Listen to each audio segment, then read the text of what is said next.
Hello, student of class 6. Today I shall teach you chapter 2nd of computer software. In this chapter, we will learn about, इस पाठ में हम जानेंगे understand the hardware and software, know the types of software, categories various softwares, know the working of various types of softwares. Introduction means परिचय. Software refers to the operating instructions and applications that allow computer to process the numbers, pictures, sounds and text be entered into them. Software refers to the operating instructions and applications. जो software होता है वो operating instructions और application होते हैं that allow, जो कि अनुमति देता है कंप्यूटर को to process the number, pictures, sounds and text be enter into them, जो उसमें हम संख्या, चित्र, ध्वनि और टेक्स्ट को एंटर करते हैं उसको प्रोसेस करने की अनुमति देता है सॉफ्टवेयर. इस तरह से कह सकते हैं सॉफ्टवेयर ऑपरेटिंग इंस्ट्रक्शन और एप्लीकेशन को संदर्भित करता है जो कंप्यूटर को उन संख्याओं, चित्रों, ध्वनियों और लेखों को संसाधित करने की अनुमति देता है जो हम उसमें दर्ज करते हैं. We can touch the disk that contain the software. हम उस डिस्क को छू सकते हैं जो सॉफ्टवेयर से युक्त होती है, but not the lines of programming code that make up the software. और हम उन लाइनों को नहीं छू सकते हैं, प्रोग्रामिंग कोड की लाइनों को नहीं छू सकते हैं जो कि सॉफ्टवेयर को बनाती हैं. विदाउट सॉफ्टवेयर, बिना software the computer can not work. जो कंप्यूटर होता है वह कार्य नहीं कर सकता. Hardware is the engine while software is the fuel. जो हार्डवेयर होते हैं वो इंजन होते हैं कंप्यूटर के, और जो सॉफ्टवेयर होता है वो ईंधन होता है. दैट अलाउज, जो कि अनुमति देता है हार्डवेयर टू ऑपरेट, हार्डवेयर को चलने की. विदाउट सॉफ्टवेयर, बिना software the hardware would be useless. जो हार्डवेयर होता है वो बेकार होता है, बिना सॉफ्टवेयर के हार्डवेयर बेकार होता है. Software can be classified broadly into two categories. जो सॉफ्टवेयर है उसे मोटे तौर पर दो भागों में बांटा जा सकता है, system software, application software. First, system software. A computer is merely a machine that knows nothing of itself. जो कंप्यूटर है वो एक केवल मशीन है, that knows nothing of itself, जो स्वयं कुछ नहीं जानता. जो कंप्यूटर है वो एक मशीन है जो स्वयं कुछ नहीं जानता. Rather it requires instructions for each and every it performs. बल्कि इसे आवश्यकता होती है निर्देशों की, for each and everything it performs, प्रत्येक और सब कुछ करने के लिए. इसे सब कुछ करने के लिए, जो कुछ भी यह करता है उस सभी को करने के लिए इसे निर्देशों की आवश्यकता होती है. These instructions are provided to it through software. ये इंस्ट्रक्शंस इसे सॉफ्टवेयर के द्वारा प्रदान किए जाते हैं. The software that controls internal computer operations is known as system software. Software जो कि नियंत्रित करता है इंटरनल कंप्यूटर ऑपरेशंस, कंप्यूटर के अंतः कार्यों पर, is known as system software. उसे सिस्टम सॉफ्टवेयर के नाम से जाना जाता है. जो सॉफ्टवेयर कंप्यूटर के अंदर के कार्यों पर नियंत्रण करता है उसे सिस्टम सॉफ्टवेयर के नाम से जाना जाता है. The system software can further be classified into two categories. जो सिस्टम सॉफ्टवेयर है उसे आगे दो श्रेणियों में बांटा जा सकता है. Operating system, language processor. First है आपका operating system. Hardware is nothing but A finally designed machinery. Hardware कुछ भी नहीं है लेकिन एक सूक्ष्मता से डिजाइन की हुई मशीनरी है. A machine can work only when it is given instructions और कमांड। जो एक मशीन होती है वह केवल तब कार्य करती है जब उसे निर्देश दिए जाते हैं। A machine is ultimately a machine only which is always made to work. एक मशीन आखिरकार एक मशीन ही होती है। Which is always made to work, जो सदैव कार्य करने के लिए बनी होती है। In case of computers, computers के मामले में, इट इज आइदर अस, यह तो हमारे लिए होती है। इफ वी डू दैट और सम अदर्स, या जो हम करते हैं वो दूसरों के लिए। Which does it for us, जो इसे हमारे लिए करते हैं। This sum other is nothing but our very own operating system. This sum other is nothing, यह कुछ और नहीं बल्कि हमारा अपना ऑपरेटिंग सिस्टम है।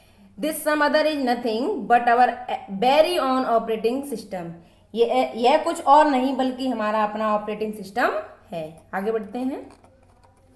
Operating system is just like our secretary. जो ऑपरेटिंग सिस्टम होता है वो हमारे सचिव की तरह होता है, सेक्रेटरी की तरह होता है। As the boss gives orders to his secretary and the secretary does all the work for his boss. जैसे कि जो बॉस होता है वो अपने सेक्रेटरी को ऑर्डर करता है, and the secretary does all the work for his boss, और जो सेक्रेटरी होता है वो अपने बॉस के लिए सभी कार्य करता है। The secretary himself decide how to do, what to do, etcetera. Same way, जो सेक्रेटरी होता है वह स्वयं निश्चित करता है कि उसे कार्य को कैसे करना है और क्या करना है इत्यादि। सेम वे, उसी तरह से। We pass our order request to operating system. हम अपने ऑर्डर और रिक्वेस्ट को ऑपरेटिंग सिस्टम में भेजते हैं। And the operating system does it for अस, और जो ऑपरेटिंग सिस्टम होता है वो उस कार्य को हमारे लिए करता है। Operating system itself decides how to do, what to do. जो ऑपरेटिंग सिस्टम होता है वह स्वयं निश्चित करता है कि उसे कैसे करना है और क्या करना है, और व्हेन टू डू, और कब करना है। The primary goal of an operating system is thus to make the computer system convenient to use, and secondary goal is to use computer hardware in an efficient manner. Primary goal of an operating system, operating system का जो पहला लक्ष्य होता है वो होता है computer system को सुविधाजनक बनाना, टू यूज, प्रयोग करने में। ऑपरेटिंग सिस्टम का पहला लक्ष्य कंप्यूटर को प्रयोग करने में सुविधाजनक बनाना होता है। एंड सेकेंडरी गोल, और दूसरा लक्ष्य होता है to use computer hardware, computer hardware का प्रयोग करना इन एन इफिशियंट मैनर, सही तरीके से। An operating system is an important component of a computer system. जो एक ऑपरेटिंग सिस्टम होता है वो कंप्यूटर का एक महत्वपूर्ण घटक होता है। Which controls are other components of the computer system, जो कि कंप्यूटर सिस्टम के अन्य सभी घटकों पर नियंत्रण करता है। Some operating systems are as follow. कुछ ऑपरेटिंग सिस्टम निम्न है: Windows, Unix, Linux, etcetera. Major components of a computer system are as follows. जो मेजर कंपोनेंट है कंप्यूटर सिस्टम के वो निम्न हैं: hardware, the operating systems, the application programs, routines, compilers, linkers, database management system, utility program, the human ware users. Types of OS, OS की full form होती है operating system. There are different types of OS available which require different types of hardware to run upon. There are different types of operating system available. विभिन्न प्रकार के operating system उपलब्ध है। which require, जिन्हें आवश्यकता होती है different types of hardware, विभिन्न प्रकार के हार्डवेयर की, to run upon, चलने के लिए। कार्य करने के लिए। The operating system are of mainly following type, जो ऑपरेटिंग सिस्टम होते हैं वो मुख्यतः निम्न प्रकार के होते हैं। Single user OS, as the name suggest, जैसा कि नाम से ही पता चलता है, this OS is single user operating system, जो यह ऑपरेटिंग सिस्टम है वो सिंगल यूजर ऑपरेटिंग सिस्टम है। So only one user program can be supported and executed by it, अतः इस पर केवल वन यूजर प्रोग्राम ही सपोर्ट किया जा सकता है और निष्पादित किया जाता है। बाई इट, इसके द्वारा, at any point of time, किसी भी समय, अतः इस पर किसी भी समय जो वन यूजर प्रोग्राम होता है उसे ही सपोर्ट किया जा सकता है और उसे ही निष्पादित किया जा सकता है। Multi programme OS, unlike single user OS, single user OS के विपरीत, this is multi user OS, यह मल्टी यूजर ऑपरेटिंग सिस्टम है। इट सपोर्ट्स मल्टी प्रोग्रामिंग, यह मल्टी प्रोग्रामिंग को सपोर्ट करता है। इन अदर वर्ड्स, अन्य शब्दों में हम कह सकते हैं, मोर than one user program can be supported by it, more than one user program can be supported by, एक से अधिक प्रोग्राम को इसके द्वारा सपोर्ट किया जा सकता है। देयरफॉर, इसलिए, more than one user programs are loaded and activated in the main store at the same time, एक ही समय में मुख्य स्टोर में एक से अधिक उपयोगकर्ता प्रोग्राम लोड और सक्रिय होते हैं। These active programs are executed, ये एक्टिव प्रोग्राम्स निष्पादित किए जाते हैं, using some techniques one by one, एक एक करके कुछ तकनीकों का प्रयोग करके ये एक्टिव प्रोग्राम निष्पादित किए जाते हैं, एक एक करके कुछ तकनीकों का उपयोग करके। Time sharing OS, this OS uses the time sharing technique, यह ओएस टाइम शेयरिंग टेक्निक का प्रयोग करता है। Each active user program is given a fair share of CPU time, प्रत्येक सक्रिय उपयोगकर्ता को सीपीयू समय का उचित हिस्सा दिया जाता है। इफ द टाइम elapse और N input output operation is requested, यदि समय बीत जाता है या इनपुट आउटपुट ऑपरेशन का अनुरोध किया जाता है, CPU shifts over to the next job waiting and the previous program is put to wait in case time is over or handed over to input output manage in case input output request is made। तो CPU अगले कार्य की प्रतीक्षा में shift हो जाता है और पिछले कार्यक्रम को प्रतीक्षा में रखा जाता है, सब समय खत्म होने के मामले में, या इनपुट आउटपुट को मैनेज करता है यदि इनपुट आउटपुट के अनुरोध का मामला हो तो।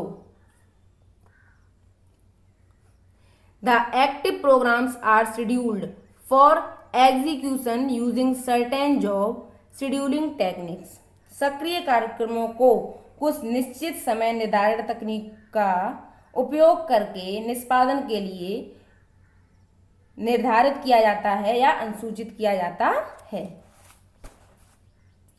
आगे बढ़ते हैं।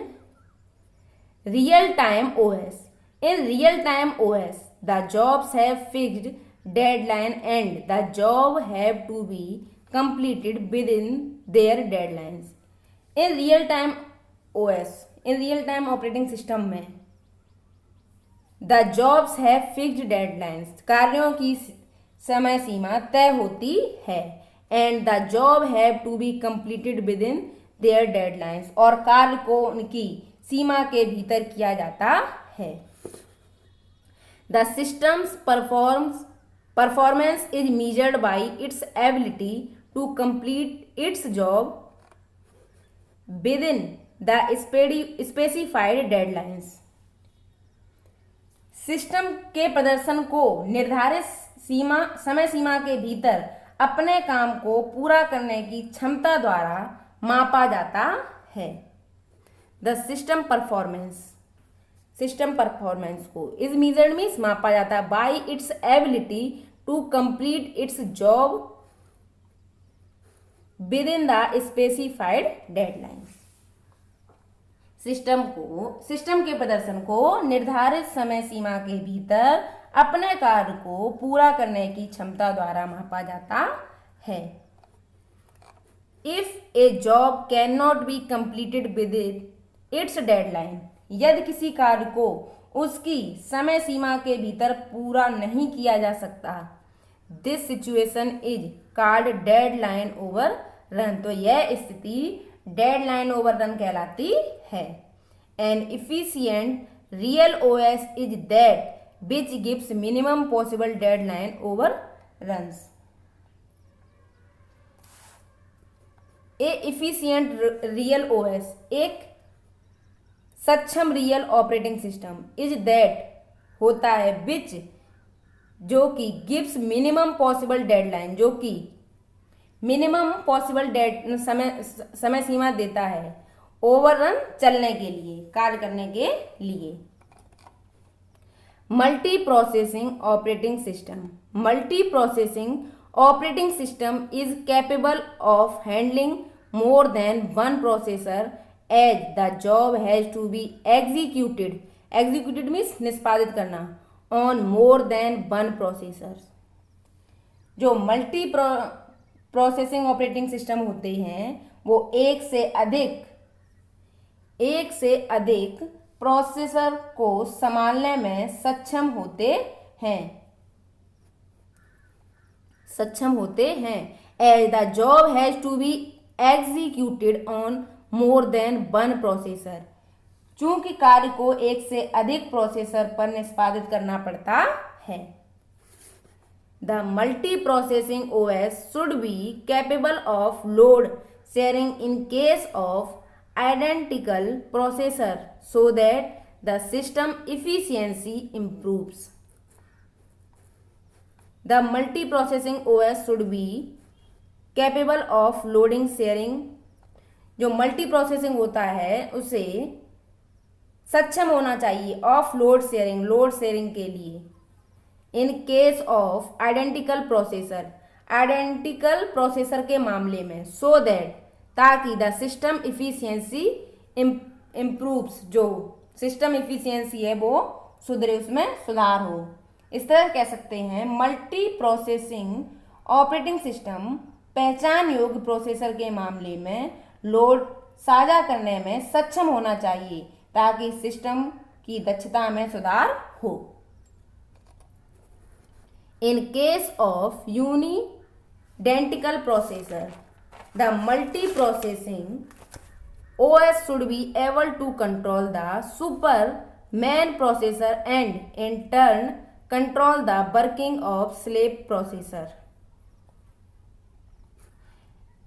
In case of unidentical processor, अज्ञात प्रोसेसर के मामले में the multiprocessing OS should be able, जो मल्टीप्रोसेसिंग ऑपरेटिंग सिस्टम होता है उसे योग्य होना चाहिए टू कंट्रोल नियंत्रण करने में द सुपर प्रोसेसर पर and in turn control the working of slave processor, और जो स्लेव प्रोसेसर होते हैं उनके कार्य पर नियंत्रण करने में। इस तरह कह सकते हैं अज्ञात प्रोसेसर के मामले में multi processing OS super processor को नियंत्रित करने में सक्षम होना चाहिए और बदले में जो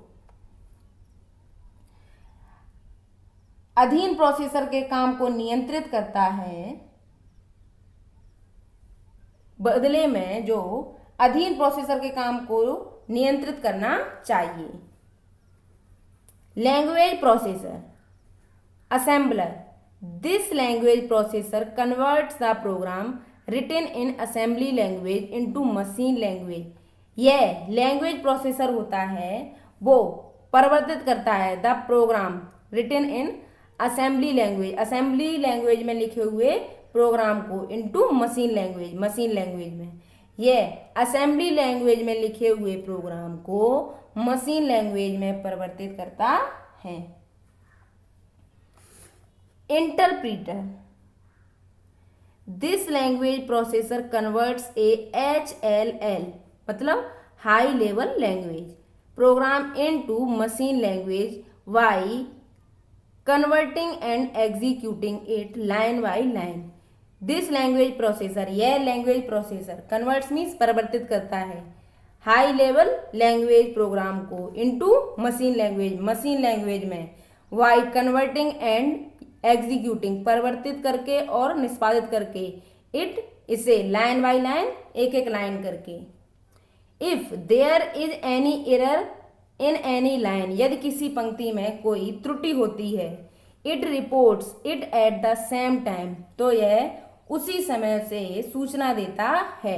and program execution cannot resume until the error is rectified, और जो प्रोग्राम का निष्पादन होता है वो नहीं हो सकता है until the error is rectified, जब तक त्रुटि में सुधार ना हो जाए।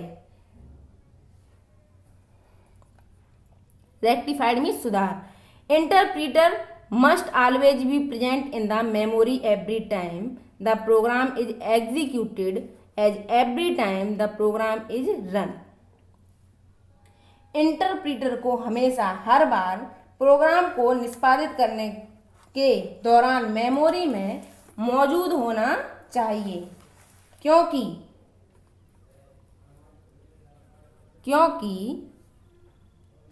हर बार जब प्रोग्राम चलाया जाता है तो पहले इसकी व्याख्या की जाती है और फिर निष्पादित किया जाता है। Every time the program is executed as every time the program is run it is first interpreted, यह पहले इसकी व्याख्या की जाती है एंड देन एग्जीक्यूटेड, और उसके बाद इसे निष्पादित किया जाता है। फॉर एरर डेबगिंग के लिए interpreter is very much useful, जो इंटरप्रीटर है वो बहुत अधिक उपयोगी है। As it reports the error at the same time, यह उसी समय त्रुटि की जो रिपोर्ट देता है। But once error are removed, लेकिन एक बार त्रुटि दूर हो जाने के बाद unnecessary usage of memory takes place as it has to be present in the memory always. लेकिन एक बार त्रुटियां दूर हो जाने के बाद मेमोरी का अनावश्यक उपयोग होने लगता है, क्योंकि इसे हमेशा मेमोरी में उपस्थित रहना पड़ता है। Compiler, it also converts the HLL program into machine language. It also converts the HLL program into machine language. यह भी हाई लेवल लैंग्वेज को मशीन लैंग्वेज में परिवर्तित करता है, but the conversion manner is different, लेकिन जो रूपांतरण का तरीका होता है वो भिन्न होता है। कन्वर्जन मीन्स रूपांतरण। It converts the entire HLL program in one go. यह संपूर्ण हाई लेवल लैंग्वेज प्रोग्राम को एक बार में ही परिवर्तित करता है and reports all the error of the program along with the line numbers, और प्रोग्राम की सभी त्रुटियों को पंक्ति संख्या के साथ रिपोर्ट करता है। After all the errors are removed, सभी त्रुटियां हटाए जाने के बाद द प्रोग्राम इज रिकम्पाइल्ड, जो प्रोग्राम होता है उसे पुनः शुरू किया जाता है। एंड आफ्टर दैट, और उसके बाद the compiler is not needed in memory, memory में कंपाइलर की आवश्यकता नहीं होती। As the object program is available, चूंकि ऑब्जेक्ट प्रोग्राम उपलब्ध होता है। एप्लीकेशन सॉफ्टवेयर, सेकंड है आपका application software. This type of software pertains to one specific application. This type of software, इस प्रकार के सॉफ्टवेयर संबंधित होते हैं टू वन स्पेसिफिक एप्लीकेशन, एक विशेष एप्लीकेशन से। फॉर इंस्टेंस, उदाहरण के लिए, a software that can perform railway reservation function can not prepare result for a school. उदाहरण के लिए एक सॉफ्टवेयर जो कि रेलवे रिजर्वेशन फंक्शन के कार्य को प्रदर्शित करता है, वो एक स्कूल के रिजल्ट को तैयार नहीं कर सकता। जो एप्लीकेशन सॉफ्टवेयर होते हैं वो किसी एक विशेष कार्य के लिए ही बनाए जाते हैं। These are the programs written by programmers to enable computer to perform a specific task. These are the programmers. These are the programs. ये programs होते हैं written by programmers, जो कि प्रोग्रामर्स द्वारा लिखे जाते हैं। to enable computer to perform a specific task, एक कंप्यूटर को विशेष कार्य करने में सक्षम बनाने के लिए। सच एज प्रोसेसिंग वर्ड, जैसे कि वर्ड प्रोसेसिंग के लिए, इन्वेंट्री कंट्रोल के लिए, हैंडलिंग कैलकुलेशन एंड फिगर्स, गणनाओं और आंकड़ों को संभालने के लिए, मेडिकल अकाउंटिंग के लिए, फाइनेंशियल अकाउंटिंग के लिए, रिजल्ट प्रिपरेशन के लिए, रेलवे रिजर्वेशन के लिए, बिलिंग एटसेट्रा। जो एप्लीकेशन सॉफ्टवेयर होते हैं वो किसी एक विशेष कार्य के लिए बनाए जाते हैं, जैसे word processing, inventory control, handling calculation and figures, medical accounting, financial accounting, result preparation, railway reservation, billing etcetera. इन सभी के लिए अलग अलग सॉफ्टवेयर होते हैं application software. Application software can further be subdivided into 3 categories. Application software को आगे 3 उप विभाजित श्रेणियों में विभाजित किया गया है। कौन कौन सी हैं? Utilities, package, customized software. ठीक है, इससे आगे का लेसन जो है वो आपको नेक्स्ट वीडियो में पढ़ने को मिलेगा। जो जितना लेसन अभी हमने आपको पढ़ाया है उसे पढ़ने में अगर आपको कोई भी प्रॉब्लम हो, उसमें किसी भी तरह की कोई प्रॉब्लम हो, तो आप कमेंट बॉक्स में कमेंट करके पूछ सकते हैं। Thank you.